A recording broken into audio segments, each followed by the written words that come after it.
तो अब बात करते हैं दूसरी बड़ी खबर की, और वो है महाराष्ट्र की सियासत में औरंगजेब के कब्र का मामला। शांत होने का नाम नहीं ले रहा। महाराष्ट्र में औरंगजेब की कब्र हटाने की मांग को लेकर हिंदू संगठनों ने जमकर प्रदर्शन किया। बीजेपी के फायर ब्रांड नेता टी राजा सिंह ने भी औरंगजेब विवाद में एंट्री दी थी। औरंगजेब की कब्र को हटाने की मांग को लेकर पूरे महाराष्ट्र में बजरंग दल और विश्व हिंदू परिषद का बड़ा प्रदर्शन हुआ, जिसको लेकर छत्रपति संभाजी नगर में औरंगजेब की कब्र की सुरक्षा कड़ी कर दी गई।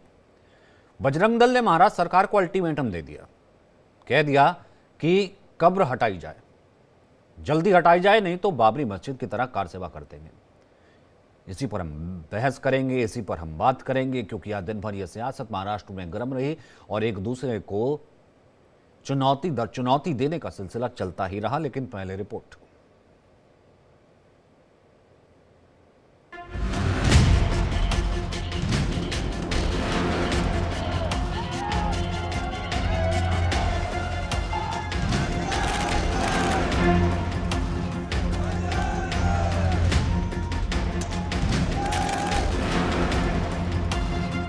महाराष्ट्र में क्या औरंगजेब की कब्र पर अयोध्या की तरह होगी कार सेवा? हिंदू संगठनों के इस ऐलान से हलचल तेज हो गई है।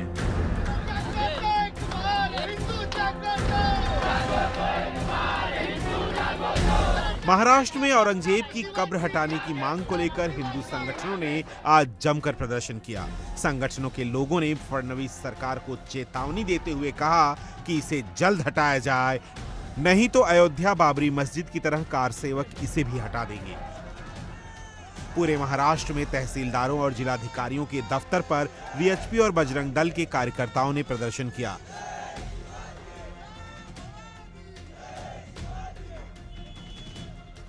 महाराष्ट्र के संभाजी नगर में औरंगजेब की कब्र को हटाने की मांग हर गुजरते दिन के साथ तेज होती जा रही है। प्रदर्शनकारियों का कहना है कि मुगल बादशाह औरंगजेब की कब्र को संभाजी नगर से हटाया जाए, वरना वो खुद ही कब्र को उखाड़ फेंकेंगे। हिंदू संगठनों की धमकी के बाद संभाजी नगर में औरंगजेब की कब्र की सुरक्षा बढ़ा दी गई है। इधर कान्हा की नगरी मथुरा में भी अब औरंगजेब की कब्र पर बुलडोजर चलाने की मांग ने जोर पकड़ ली है। श्री कृष्ण जन्मभूमि संघर्ष न्यास के अध्यक्ष और जन्मभूमि शाही ईदगाह विवाद के पक्षकार दिनेश शर्मा फलाहारी ने पहले औरंगजेब की कब्र पर बुलडोजर चलाने की मांग की थी। अब ब्रज के संत जनों ने भी इस मांग का समर्थन किया है। दिनेश शर्मा ने घोषणा की है कि जो भी व्यक्ति औरंगजेब की कब्र पर बुलडोजर चलाएगा उसे 21 लाख का इनाम मिलेगा। अत्याचारी मुगल शासक की कब्र हिंदुस्तान में क्या कर रही है? ऐसी कब्र पर बुलडोजर चलना चाहिए। और मैं तो कहता हूं कि जो भी हिंदू वीर योद्धा उस मुगल शासक औरंगजेब की कब्र पर बुलडोजर चलाएगा, उसको श्री कृष्ण जन्मभूमि संघर्ष न्यास की तरफ से 21 लाख रुपए का इनाम दिया जाएगा। हिंदुस्तान में ऐसे अत्याचारी मुगल शासकों की कब्र की कोई जरूरत नहीं है। दिनेश फलाहारी वही हैं जिन्होंने संकल्प लिया था कि जब तक औरंगजेब के पाप की निशानी ईदगाह मस्जिद को हटा नहीं देंगे, तब तक अन्न नहीं ग्रहण करेंगे। बीजेपी के फायर ब्रांड नेता टी राजा सिंह ने भी औरंगजेब की कब्र को लेकर बड़ा ऐलान किया है। टी राजा ने कहा कि आखिर क्यों अब तक महाराष्ट्र में औरंगजेब की कब्र गढ़ी हुई है। वो औरंगजेब जिसने अपने बाप को नहीं छोड़ा, 8 से 9 साल अपने बाप को जेल में रखा, अपने भाइयों की गर्दनें काटी, हमारे काशी विश्वनाथ मंदिर को तोड़ने वाला औरंगजेब, हमारे मथुरा की मंदिर को तोड़ने वाला औरंगजेब, भारत के अनेकों प्राचीन मंदिरों को तोड़ने वाला औरंगजेब, तेग बहादुर साहब जी की दिल्ली में गर्दन काटने वाला औरंगजेब, अनेकों हिंदुओं को काट काट कर मार कर धर्मांतरण करने वाला औरंगजेब, उसकी कब्र महाराष्ट्र की धरती पर एक जहरीले खंजर की तरह घुसा हुआ है। महाराष्ट्र के औरंगाबाद में औरंगजेब की मजार को लेकर सियासी घमासान मचा हुआ है। वीएचपी और बजरंग दल ने औरंगजेब की मजार पर बुलडोजर चलवाने की धमकी दी है, जिसके बाद मजार की सुरक्षा बढ़ा दी गई है।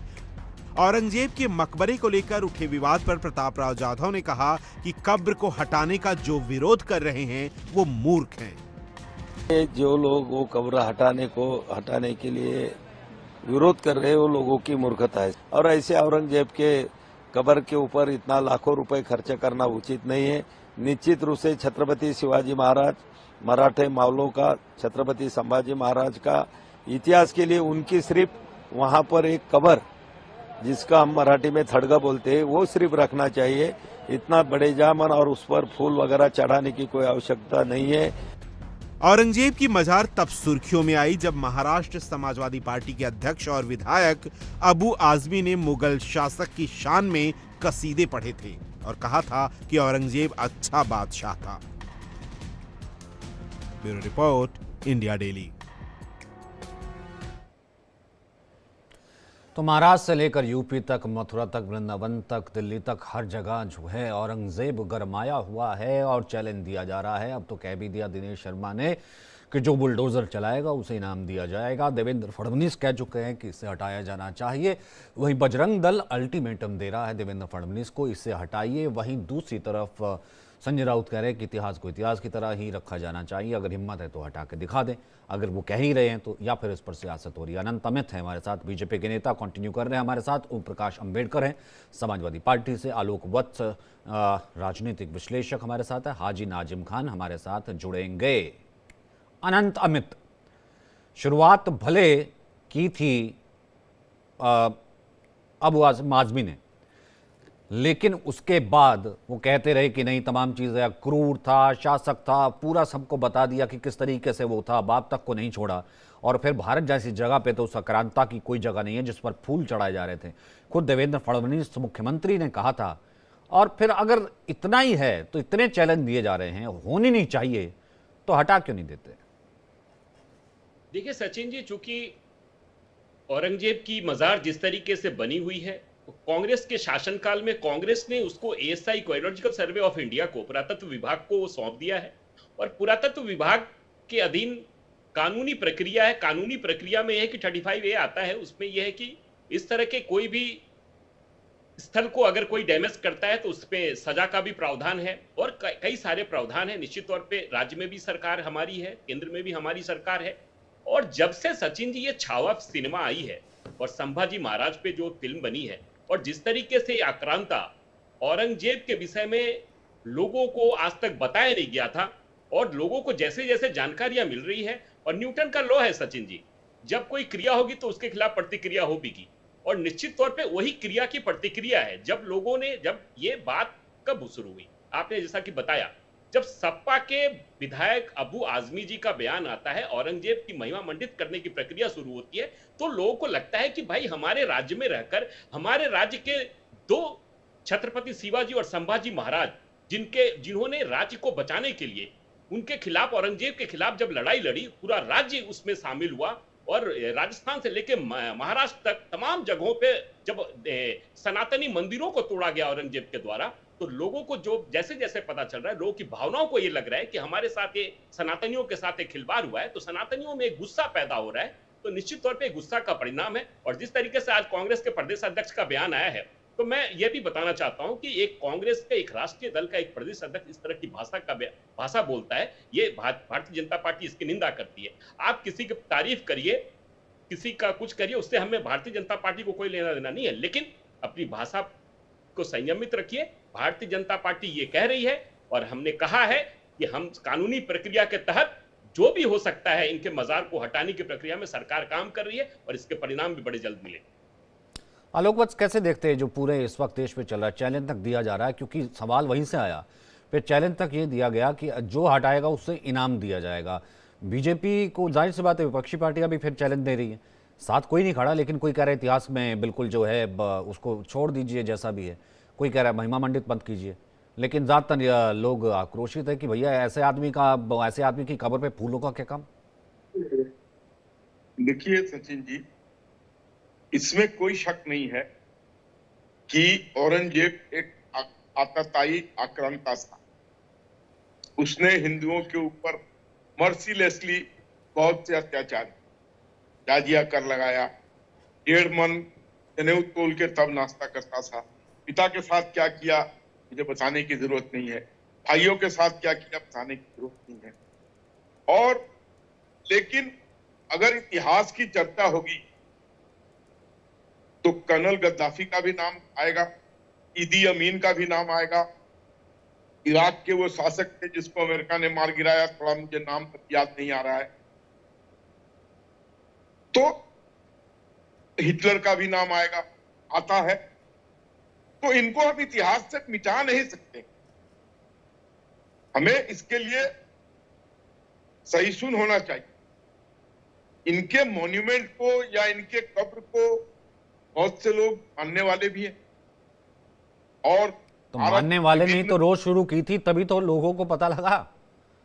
देखिए, जब उन लोगों ने इसके बारे में इस तरीके की बातें की, उनके मजार पर जाके चादर चढ़ाने लगे, और एक शायद मुझे वो जगह का नाम याद नहीं आ रहा है, वहां इन्होंने एक जुलूस निकाला था, मोस्ट प्रोबेबली शायद गुजरात में या मध्य प्रदेश में था, कि इनका फोटो लगाकर औरंगजेब का बाप तो बाप ही रहेगा, और उसको लीड कर रहे थे बड़े मुसलमान के लीडर। तो इस तरीके की भावना अगर आप व्यक्त करते हैं, वो भी जहां पर हिंदू बहुसंख्यक है और सनातनी, इसमें कोई शक नहीं है कि भारतीय जनता पार्टी के नेतृत्व में सनातन धर्म पहले से ज्यादा जाग चुका है और ज्यादा संगठित हो गया है। वही कारण है, अभी थोड़ी देर पहले हम डिस्कस कर रहे थे रिगार्डिंग लैंग्वेज इन तमिलनाडु, कि अगर संगठित हिंदू जो वहां के लोग भी आए थे कुंभ में, अगर उन्होंने दूसरे ढंग से अपना फैसला बदल दिया वोट का, तो इनको तकलीफ होगी। ये भी इनके अंदर डर है, और इसी तरीके की चीजें इधर करके इन्होंने भड़का दिया है हिंदू सेंटिमेंट्स को। अब यहां से भी जैसे मुसलमानों में होता था कि कत्ल करने वाले को 2 करोड़ 5 करोड़ रुपया दिया जाएगा, फलाने का सिर लाने वाले को, अब यहाँ भी लोग कहना चालू कर दिए हैं। लेकिन मैं अपील करूंगा हिंदू संगठनों से, हिंदू लोगों से, जो उन्होंने किया करने दीजिए। आप कम से कम इस तरीके का कोई कदम ना उठाएं कि आपके कब्र को खोद दें या उसको सागर में फेंक दें। या ठीक है, उन्होंने जो किया उसकी सजा उनको मिल रही है, कि अब इसी देश में वो आदर ओम के प्रकाश पात्र नहीं अम्बेडकर रहेंगे। जुड़ गए हैं, उसी पार्टी से हैं। अबू आजमी ने जब बयान दिया था तब ये पूरा विवाद शुरू हुआ, बहुत से लोगों को तो पता भी नहीं था। अब मैं नहीं कहता ओम प्रकाश अम्बेडकर जी की कब्र हटा दो, बुलडोजर चला दो, कोई चैलेंज दे रहे हैं, इनाम दे देंगे। देवेंद्र फडणवीस ने कहा कि किसी आक्रांता की कोई जगह नहीं, सबने एक सुर में कहा, तब जाकर के अबू आजमी को ये कहना पड़ा कि भैया मेरा कोई औरंगजेब प्रेम नहीं है। चलिए ठीक है, जो भी है, आपकी पार्टी की तरफ से भी किनारा किया गया, लेकिन क्या टेक है आपका? मतलब इस तरह से चीज़ों का अगर महिमा मंडित किया जाएगा या किया ना गया होता तो आज ये बात भी ना हो रही होती कि बुलडोजर चला दो, फलाना चला दो। पर जिसको वो एक कहीं कोने में कोई एक कब्र होगी, अब जिसको जो होगा औरंगजेब को मानने वाला वो जाता हो जाएगा, नहीं जाता हो नहीं जाएगा। असल में क्या है जिसने अपने बाप तक को नहीं छोड़ा? ओम प्रकाश अम्बेडकर। ये भारतीय संविधान को मानते हैं कि नहीं मानते हैं भारतीय जनता पार्टी के लोग? नहीं, मैंने आपसे इस रो का सवाल पूछा कि क्या मतलब हटाई जानी चाहिए, नहीं हटाई जानी चाहिए, ये जो राजनीति हुई वहां से शुरू, क्या टेक है आपका, क्या हो रहा है?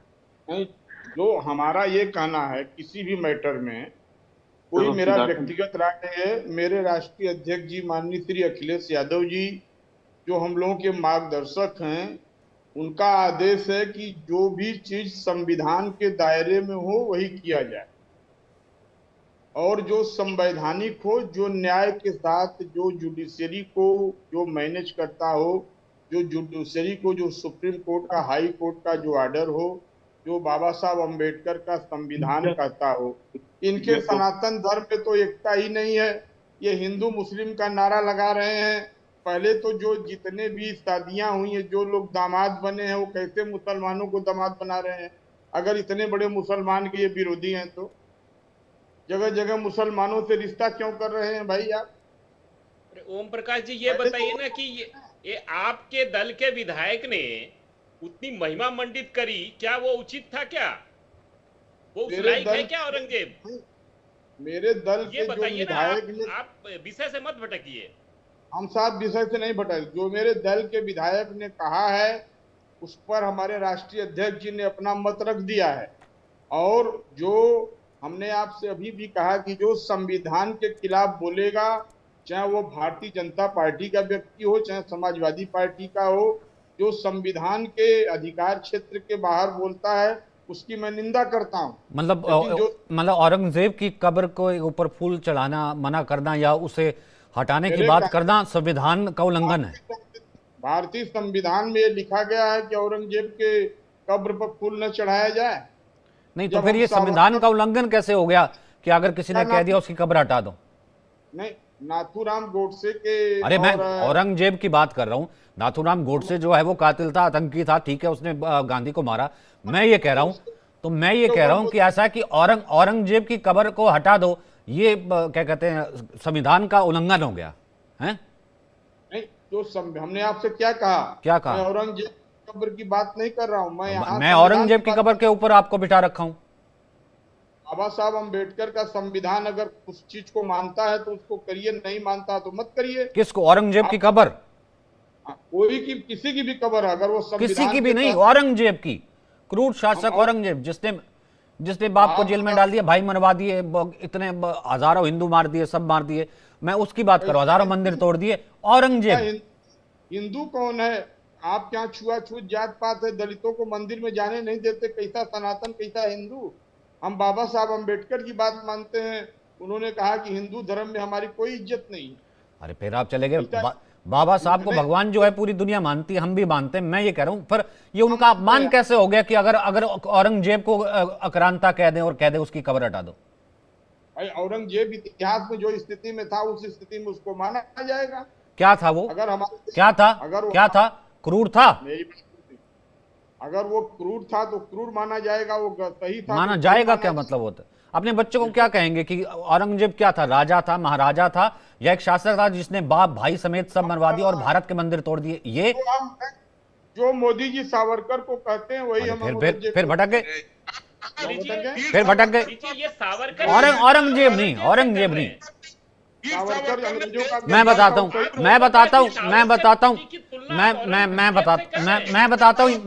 हूँ, एक सेकंड वत्सी, आलोक जी, एक सेकंड। मैं बताता हूँ यहाँ का मुसलमान ना औरंगजेब को कैसे देखता है। अम्बेडकर जी, एक सेकंड। ओम प्रकाश जी, आपको संविधान खतरे में नजर आ जाता है? मतलब यार हद है, कमाल है। संविधान खतरे में नजर आ जाता है, गैर संवैधानिक हो जाएगा अगर कब्र हटाने की बात करोगे। औरंगजेब जो था, मुसलमान क्या सोचता ना, इतने बड़े मुसलमान को, ये देखिए इनके शब्द है, ये अपने बच्चों को पढ़ाएंगे। इतने बड़े मुसलमान को आप इस तरीके से कहेंगे। अब मुसलमान क्या सोचता है ना, अब मुसलमान क्या सोचता है, मैं बताता हूं असल में औरंगजेब क्या था और यहां का मुसलमान क्या सोचता है और संविधान क्या है। आप संविधान की दुआई दे देना। असली मुसलमान से मिलवाता हूं, असली मुसलमान से। हाजी नाजिम खान है, शायद इस वक्त एयरक्राफ्ट में बैठे। हाँ, हाजी नाजिम खान। हाँ सचिन जी, आपका क्या सवाल है? मैंने कहा असली मुसलमान से मिलवाता हूं कि औरंगजेब कौन था। वो कह रहे इतना बड़ा मुसलमान, हमारा इतना बड़ा मुसलमान, उसकी कब्र की बात कर दी है तो संविधान का उल्लंघन है। मैंने कहा असली मुसलमान से मिलाता हूं, हाजी नाजिम खान। आप शायद एयरक्राफ्ट में? हाँ नहीं, मैं एयरक्राफ्ट में नहीं, मैं गाड़ी से हूँ, गाड़ी में। अच्छा, बोलिए। अच्छा, मैं कह रहा था सचिन जी, देखिए औरंगजेब रहमतुल्लाह अलैह की कब्र का हटाने की बात हो रही है तो कहीं ना कहीं हम लोगों को ऐसा लगता है कि जो हमारे आने वाली नस्लें हैं उनको क्या पता चल पाएगा कि भारत का इतिहास क्या रहा है। अगर इतिहास की सही जानकारी अगर रहनी है तो देखिए कब्र से किसी को कोई दिक्कत नहीं होनी चाहिए। लेकिन उसे बताते हैं कि औरंगजेब रहमतुल्लाह अलैह को कि ये क्रूर है, तो मैं ये कहना चाहता हूँ अगर हिंदू बेटी की इज्जत बचाना क्रूरता है तो देखिए वो क्रूर है। अगर किसी हिंदू मंदिरों को अगर जमीन दान देते हैं तो वो क्रूरता है। हाँ सुन तो लीजिए, मैं तो देखिए वही बात कर रहा हूँ। और रही बात इसकी कि कामाख्या मंदिर हो, चाहे महाकाल का मंदिर हो, देखिए बहुत सी ऐसी जगह है जहां उन्होंने अपना अहम योगदान दिया है। और देखिए हम तो ये कहते हैं कि इतिहास के अंदर जिस तरीके की जानकारी है तो हम तो ये कहते हैं कि इतिहास को ऐसा ही बना रहने दीजिए ताकि हमारी आने वाली नस्लों को पता चले कि यहाँ पर औरंगजेब रहमतुल्लाह अलैह, हम औरंगजेब पे फक्र करें, शिवाजी महाराज, हम औरंगजेब पे फक्र करें। देखिए सचिन जी, हाजी नाजिम खान तो फक्र करता है डॉक्टर एपीजे अब्दुल कलाम। अरे मैं औरंगजेब की बात कर रहे थे, अब आप राष्ट्रपति पे चले गए। कहानी तो औरंगजेब की सुना रहे थे ना, बच्चों को क्या कहेंगे? मैं औरंगजेब पे फक्र करता हूं कि नहीं करता हूं? हाँ या ना में जवाब दो। देखिए अभी आपने फक्र की बात करी तो हाजी नाजिम खान ने कहा कि हाजी नाजिम खान फक्र करता डॉक्टर एपीजे अब्दुल कलाम साहब पे। घर पे ऐसे रट के आयो औरंगजेब का खामे का जो है क्या कहते हैं हमारे प्रिय पूर्व राष्ट्रपति का जो है आपने यहाँ पर नाम ले दिया। ऐसे रट के आयो औरंगजेब का। मुंह में औरंगजेब फोटो लेके फिरते हो कि राष्ट्रपति जी की दिखा देंगे, चलान होने लगेगा तो अशोक जी, देखिए मुंह में सचिन जी, औरंगजेब देखिए, हम तो कि आई हम लव तो भगत सिंह औरंगजेब, जी को मानने वाले आई हैं। लव औरंगजेब हैं अशोक जी, आई लव औरंगजेब, लेकिन जब चालान होगा ना फोटो दिखा देंगे। मैं ये देखो, ये देख लो, काफी है आई लव स्टाफ है, कॉन्स्टिट्यूशन स्टाफ। जी, इन्हीं के लोगों ने इंडियन जुलूस निकाला था कॉन्स्टिट्यूशन। अहमदाबाद में। आई बाप डू तो बाप नॉट रहेगा और औरंगजेब की गोडसे फोटो के ऊपर में। गोडसे और सावरकर को प्यार नहीं करता हूं मैं, भारत के संविधान को अरे प्यार फिर करता हूं। आप सावरकर पे अरे चले आए। ओम प्रकाश जी, औरंगजेब भारत के हो रही है। संविधान को इतना बात प्यार काम करते की तो हो आज रही है, जंतर तो मंतर पे किसी आपके भी को दल के लोग बैठे हुए थे। माला चढ़ाते हैं, जेपीसी पे वक्फ बोर्ड के संविधान, आताताई था, आप आतंकवाद और था, सावरकर को माननीय माला अम्बेडकर जी के चढ़ाते हैं। नेतृत्व में बने संविधान के तहत ही चल रहे हैं। प्रधानमंत्री जी गांधी जी को भी माला चढ़ाते हैं और गोडसे को भी माला चढ़ाते हाँ हैं। हाँ, ये जबरदस्ती। कहाँ का न्याय है? हाँ, माननीय पढ़- प्रधानमंत्री कुछ मोदी पढ़ लिख साहब, के बैठ जाया कीजिए सर, इतनी बढ़िया पार्टी से आते हैं, इतने बढ़िया अध्यक्ष हैं आपके। जवाब दे दीजिए। पत्रकार साहब, औरंगजेब प्रधानमंत्री जी आतंकवादी था, नाथूराम गोडसे को भी माला चढ़ाते हैं और महात्मा गांधी को। हाँ, दुनिया क्या ये जानती है, न्याय देखती है। जवाब दे दीजिए। औरंगजेब आपका तो अंग्रेजों का आपके लिए गद्दार बहुत था। आदरणीय है। औरंगजेब आपके लिए बहुत आदरणीय है। हाँ, फोटो लगा रखी है, दांजे हम कह तो रहे हैं घर पे। इन्होंने घर पे फोटो हाँ, लगा देखिए, रखी है। हाँ, अरे वाह, अब सुन लीजिए आलोक जी, देखिए औरंगजेब रहमतुल्लाह अलैह इससे पैदा है भाई, तो भारत के अंदर ही, भारत के अंदर जो हमारी अपने महारानियां थी, भारत की अपनी बहन बेटियां थी, देखिए कहाँ से पैदा हुए, इनकी पैदाइश भी तो भारत में हुई है और किनसे हुई है, हाजी नाजिम खान को बताने की जरूरत नहीं है। आलोक जी, मैं तो ये कहता हूँ कि देखिए सूरत के, ये गुजरात के अंदर पैदा हुए हैं, दाऊद के अंदर पैदा हुए हैं, तो औरंगजेब रहमतुल्लाह अलैह इसी भारत की सरजमी पे पैदा हुए और इसी भारत की सरजमी पे अगर दफन हो गए तो इसमें कोई बुराई नहीं है। और देखिए रही बात ये कि देश के अंदर जिस तरीके का माहौल बनाने की कोशिश करी जा रही है, औरंगजेब आपके लिए आदरणीय पूजनीय है या ये नहीं है? वही मुगल आदरणीय है, पूजनीय है या नहीं? औरंगजेब ऐतिहासिक चीजों को देखने के लिए था कि नहीं था? औरंगजेब ने जागिया प्रेसिडेंट आते हैं और देखते हैं ताजमहल मोहब्बत के निशानियों को देखते हैं, इससे बड़ी बात और क्या होगी। और सुन लीजिए आलोक जी, जो बात आप कहते हैं बिल्कुल गलत तरीके से पेश करते हैं भाई। तो भाई आप लोगों को इतनी मोहब्बत क्यों है, बाबर से इतनी मोहब्बत, रहमतुल्लाह अलैह से इतनी मोहब्बत, सारे मुगलों से काफी लोगों को मोहब्बत है भाई। वो दुनिया से रुखसत हो चुके हैं, जब दुनिया से रुखसत हो गए हैं तो भाई उनका जिक्र करना बंद कर दीजिए, बंद कर देना चाहिए आप लोगों को उनका जिक्र। लेकिन आप तो भाई खड़े मुर्दे उखाड़ते हैं, खड़े मुर्दे उखाड़ने के आप लोगों को पता नहीं कहाँ से एक अजीब सी बीमारी लग गई है। तो खड़े मुर्दों को मत उखाड़िए और जो दफन हो गए तो उनको मत उखाड़िए। अब नया भारत है, नए भारत को आगे बढ़ाने के लिए अपना अहम योगदान बताइए कि आप लोग नए भारत के लिए क्या अहम योगदान दे रहे हैं, या सिर्फ और सिर्फ मुगल काल के दौर में हमेशा हाजी नाजिम खान तो चाहता है कि भारत नंबर 1 बने। भारत जो हम सोने की चिड़िया सुनते आए थे, आज भारत की सोने की चिड़िया आज बने, हाजी नाजिम खान की आंखों के सामने बने, ताकि हाजी नाजिम खान अपनी नस्लों से ही कहे कि हाजी नाजिम खान के टाइम में भी भारत सोने की चिड़िया है। तो देखिए इससे बड़ी बात और क्या होगी। लेकिन आप तो बड़े मुर्दे उखाड़ने बैठते हैं। इतिहास रहने दो, वो दौर कुछ और था, ये दौर कुछ और है। इस दौर में जीना सीख लो, इस दौर में जीना सीख लो। ये मोहब्बत वाला दौर है, इस मोहब्बत को इस तरीके से मत बांटो, नफरत की खाई मत खाओ। अरे कर भी आए होंगे अब तक सर। मुस्लिम सिख ईसाई सब भाई भाई है, आपस में भाई भाई है। भारत की एकता अखंडता को बनाए रखे। देखिए हाजी नाजिम खान चाहता कि भारत की एकता अखंडता बनी रहे, लेकिन आप लोग है ना इस तरीके का माहौल ले आते हैं। कभी बाबर को ले आते हैं, कभी आप अकबर को ले आते हैं, कभी आप औरंगजेब रहमतुल्लाह अलैह को लाते हैं। भाई आपको मुगलों से बड़ी मोहब्बत है, इतनी मोहब्बत है कि बगैर मुगल के आप बात ही नहीं करते, अगर पाकिस्तान के साथ बात ही नहीं करते। भाई भारत के अंदर भारत की बात करो, भारत के अंदर जो रोजगार है उनके लिए आपने कितने विकल्प बनाए वो बताइए। जो आपने 15 करोड़ की बात करी थी भाई, सुन लीजिए भाई, आपने 15 लाख, अरे सुन तो लीजिए, आपने 15 लाख अकाउंट में पैसे देने की बात करी थी, आपने 2 करोड़ प्रतिवर्ष नौकरियां देने की बात करी थी। साहब आप 15 लाख पे आके अटक जाते हैं। आज विकसित भारत का सपना जो हमने देखा है, देश के लोगों ने देखा है, उस पर बात करिए ना। आपसे बार बार पूछ रहे औरंगजेब। बहुत बहुत शुक्रिया आप सभी का मेरे साथ जुड़ने के लिए। फिलहाल जिसके लिए भगवान है वो अपने घर वालों को क्या जवाब देता होगा, क्या इतिहास पढ़ाता होगा कि बहुत बड़ा मुसलमान अम्बेडकर साहब कहते हैं कि संविधान का अपमान हो जाएगा। यहाँ पर ये कह रहे हैं कि भैया ऐसा है कि औरंगजेब